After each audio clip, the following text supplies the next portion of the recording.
Hey everyone, Ryan here, M&R Productions, and welcome to my review of the summer 2015 LEGO Star Wars 75092 Naboo Starfighter. It included 442 pieces and quite a few characters there, 3 of which are true minifigs. You also get a few Battle Droids and an Astromech Droid, and then 2 Droidicas, so a lot in this set as far as character selection goes, but all of that for the reasonable price of $50. The price was not so nice on the 2011 Naboo Starfighter, but for this 2015 one, I think that $50 price tag was warranted, unlike in 2011. Shame on you. And if you want to buy this set today, it will cost you between $150 and $200 sealed in box. That appearance in the Book of Boba Fett definitely pushed the value of this one up. And the back of the box kind of has this weird animated version of all of the minifigs, and then it shows off the slew of features that the Naboo Starfighter has, and it's quite a bit in this set. There's a lot to look at, and then they kind of have this weird comic strip thing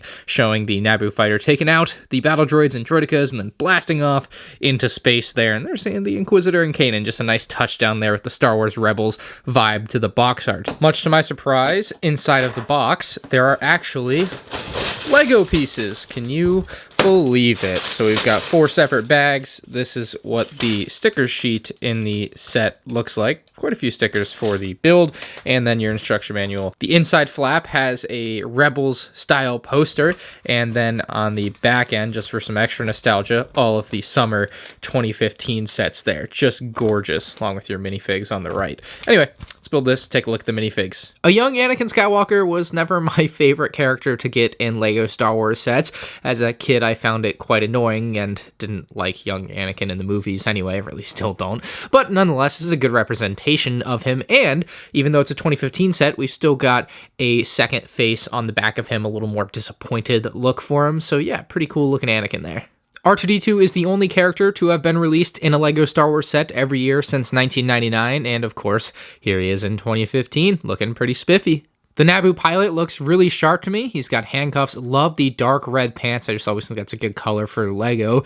You can see very nice straps on his back print there, and then back around to the front print. Very detailed, a lot of dense detail in there with him, with his jacket and everything that he's wearing to pilot the Naboo fighters. He's got a pair of goggles which can drop down on his face, which don't quite look as goofy as the Hoth ones, so that's a good thing. And then removing that helmet, you'll see he, unlike Anakin, does not have a second face, unfortunately. And that leads us to the best minifig in the set, Obi-Wan Kenobi. Got a clean brown cape, very nice Jedi robe print on the front with the Padawan braid, because this is episode 1 Obi-Wan Kenobi. He's got the flat orangish, gingerish hair, and then he will have a second face, removing that hairpiece, a much angrier look on him, ready to go fight Darth Maul in the halls of Naboo, which is pretty cool. And then if we flip the cape around, he will have a back print, even though it's mostly covered by the cape. If a kid were to lose the cape or whatever the case may be, at least there is a back print there. But yeah, the cape usually covers it for most people. The set also includes a trio of Battle Droids with 2 regular Battle Droids and a Commander in the middle. You can see a yellow dot on his torso,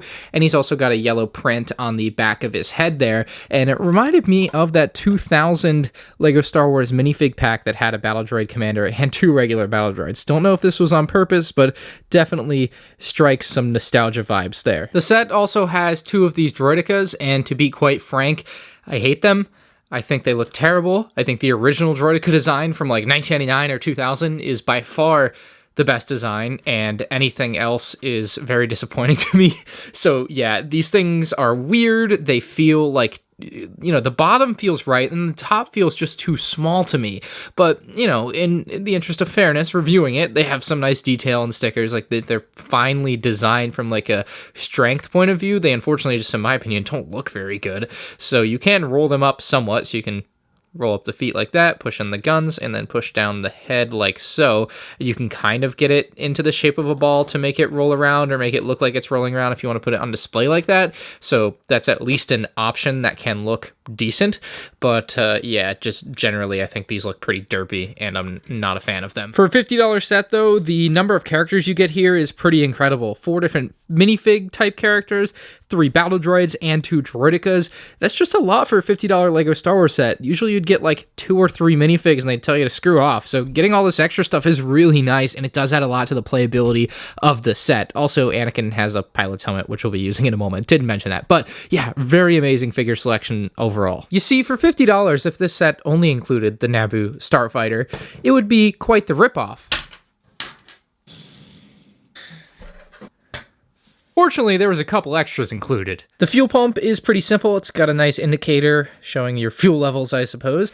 And then we've got a little bit of trans yellow, trans green, just some nice colors on it. And then it also has a spot where it could hold a weapon or something, or really you're going to want to wrap that fuel pump back into itself when you're not using it. That's really the best use for that clip. I don't really see why you wouldn't use it for that, but you know, you set it up like that, looks pretty cool. But when you want to use it, you pull it off there and you can actually stick it into the engines of the Naboo fighter, and just like that, you're able to fuel up the Naboo Starfighter. It's a really simple and easy thing, but I'm sure a lot of kids had a lot of fun playing with that throughout the years. It's a really simple, intuitive play function, and while it doesn't always, you know, fall down the best, it's still something I find to be a really nice addition to the set. And if you pull this open, you'll find a few small blasters inside for your Naboo Pilot or for Anakin to grab and then fight the Battle Droids. Of course, we have spring-loaded shooters under the front of the Naboo Fighter, and here is the cart that carries your extra spring-loaded shooters. It looks almost like a robo-cart that you would see driving around the city with food in modern-day times, but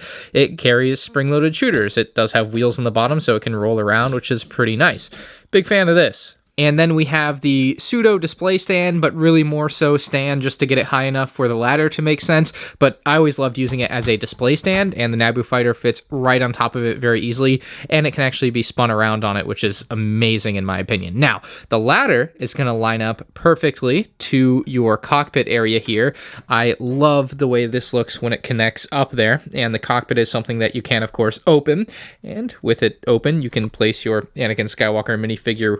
I guess he has to go up the stairs first, but once he gets up the stairs, he can be placed inside of the cockpit, and this can be closed like so. Very amazing with all of the accessories, how they actually add to the experience of the build. Now let's get into how great this Naboo Starfighter design is. It doesn't quite touch the UCS one, which is blocked by a couple boxes there as far as the absolute stunning beauty of it, but this is the best playset Naboo Starfighter for sure. It's such a beautiful looking build. It's got some stickers to add a little bit of contouring with the color there. You've got the laser blasters at the very front of the fighter, as well as the spring-loaded shooters located just underneath that we've already seen. And those are functional. Using this little lever here, moving it to the left or right, will fire off one of the spring-loaded shooters. And you can display it without the spring-loaded shooters in there, and it does kind of look better without the green poking through the front. Both of the engines are really sharp looking, and the intake looks wonderful. On the backside, they actually use this trans blue color for like the engine thrust that's coming out of the back. I think that looks fantastic. Beautiful piece usage there. And then they've actually done a good job of making these strong enough not to snap off on the back. That was something that was a problem with some of the previous Naboo fighters, but they've definitely fixed that in this particular set. Now, the exterior of the cockpit has stickers on it with the detail that you would expect to see, and the other side is going to have the same stickers as well. Looks really beautiful. I think I did a particularly good job with the sticker placement of that yellow sticker there, getting it down and into the corner so you don't see too much of that translucent color kind of sticking through between the yellow of the actual body of the ship and the yellow that is supposed to be on the windshield piece. And like I showed earlier, this does open up pretty well, nice amount of space, and you actually do have a control panel in there for young Anakin or the Naboo Pilot that's over there out of the way, but either way you can close it up with the Pilot inside, and it closes up nice and flush to the body. And directly behind the cockpit we have the area for our astromech droid, which on the actual in-universe Naboo Starfighter is a little oddly shaped for the astromech droid. It doesn't actually fit like you would imagine it fits, but the Lego version of course just expands this further back to fit your astromech droid in like this. You can actually just drop R2-D2 down and in. It's a pretty snug fit there. Looks pretty nice. I'm pretty happy with the overall look of it.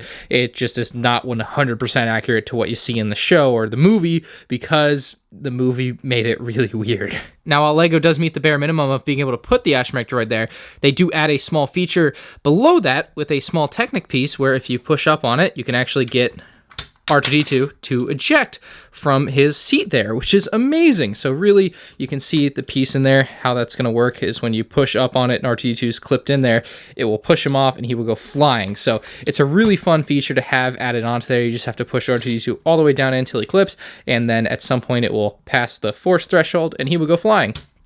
Like that. It's pretty cool. It's a nice ejection seat thing for R2-D2. And just because I find it aesthetically pleasing, this is what the bottom of the Naboo fighter looks like. In review, the 2015 Naboo fighter is definitely the best playset version LEGO has ever released. This, for me as a playset, is a 10 out of 10. This is about as perfect as it gets. And all of this for just $50 felt like an absolutely great deal in 2015.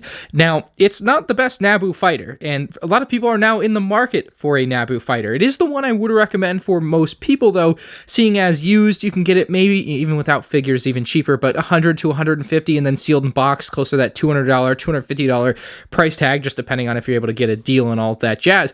If you have a little extra money, and by a little extra money, I mean an extra, I don't know, $800, you can get maybe less than 800. It just depends if you're buying new or used, really. You can get the UCS version, which is a beautiful model. But if you're not looking to spend quite as much money, this is a more than adequate substitute, a great set and great play set at that too. I'm sure a lot of kids did enjoy this one back in the mid-2010s. So if LEGO does not release a new Naboo Starfighter to coincide with the Book of Boba Fett and Mandalorian Season 3, then this one isn't a bad option, even though it's in a completely different color scheme than what you end up seeing in the more recent media. But let me know what you guys think about this set in the comments section below. I love it. If you're new to the channel, make sure you subscribe and leave a like if you enjoyed the review. You can check out more LEGO Star Wars reviews on the end screen now.